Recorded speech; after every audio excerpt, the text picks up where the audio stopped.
Hello everyone, and you're watching Bitcoin Bubble news channel. When you saw me in coins going back up, that's usually a sign that the market is getting too excited.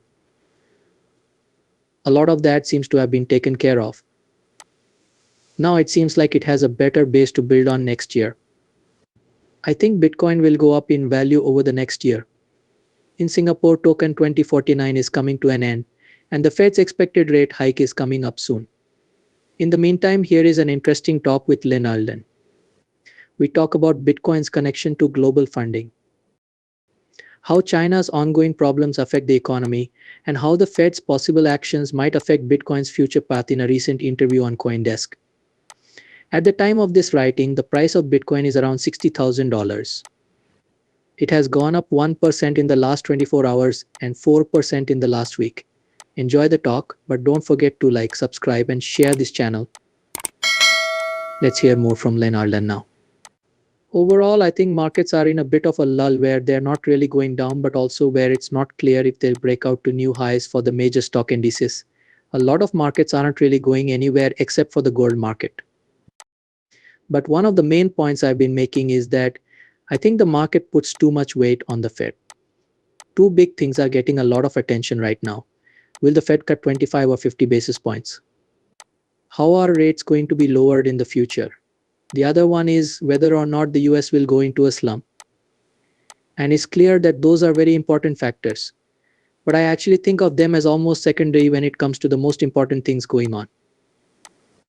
I've also been saying that China's continued economic problems are likely the most important thing to keep an eye on in the markets. So every week when I read the big news stories, I'm mostly wondering if there have been any changes in China or if things are still pretty much the same over there. That's more important to me than talking about things like what's going on in the US. And what's going to happen with the Fed going forward when it comes to trade partners? China is by far the biggest country. They deal with most countries more than any other country in the world. That was the United States 20 years ago. If you look at a picture of trade between countries over the last 20 years, you'll see that it's mostly gone to China. The US economy is more focused on money, while theirs is more on real goods.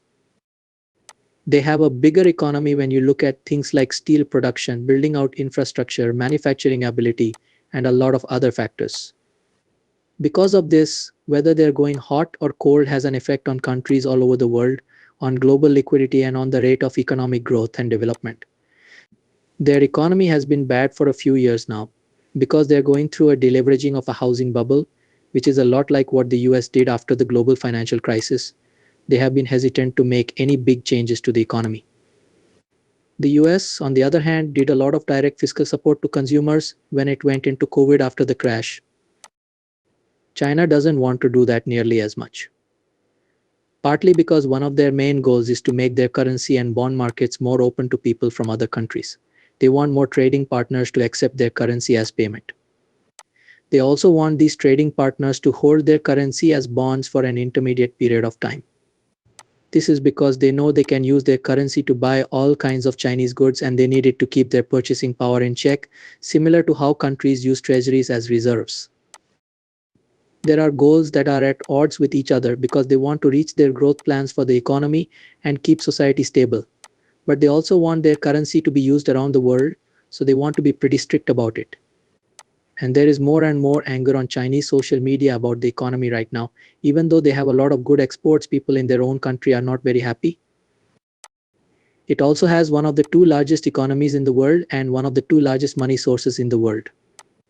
I would say that whether China does fiscal or stays in their current state of malaise for another year has an effect on most asset groups, such as commodities, global bonds, global stocks, Bitcoin, and other assets. I believe that is a bigger factor than the US in general, at least at this hour. Although there are times when something else is more important, the US's monetary policy isn't as important as fundamental fiscal pivots and other things like that in a major economy, even if it cuts rates by 25, 50, or 100 basis points over a period of months. Like Lynn Alden just said, the link between world liquidity and Bitcoin prices is clear. Let's hear more. As she talks about how the slowdown in China's economy is hurting markets around the world. Also, Alden talks about how China's moves might have a bigger effect on Bitcoin than what the Fed does. Could China's economy change how Bitcoin works in the future?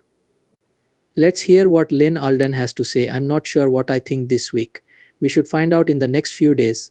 They will probably give us a hint about which way they want to go so as not to surprise the markets. I'm not sure if it will be 25 or 50 though. That's the same thing as choosing where a few people will go. As of this recording, info that is about even. A lot of people are interested in Bitcoin and the circle of halves. I've been saying for years that world liquidity is the most important thing that I see when I look at Bitcoin price. And world liquidity is something that comes up a lot.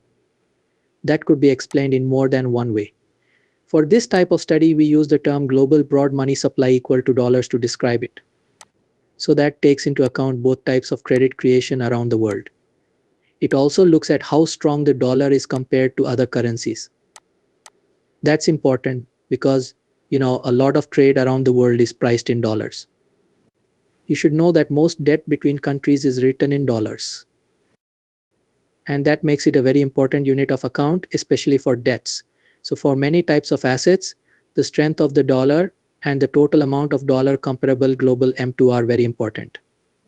When we looked at the direction of the correlation, we found that Bitcoin has the strongest link to global liquidity of all the major asset groups. The numbers are less clear when you only look at raw association because Bitcoin is so volatile. But if you ask which asset classes are most likely to go in the same direction if liquidity goes up or down in the next 12 months, that's how we describe it. And some like ties don't really have much to do with each other. I would say there's a small negative correlation since bad liquidity means worse economic conditions. People put a lot of risk on things. Different assets like the SP 500 are strongly linked to the amount of money in circulation around the world. It's likely that they'll move in the direction of global liquidity more than 70% of the time. But in our study, Bitcoin was the most common 83% of the time. It will move towards world fairness.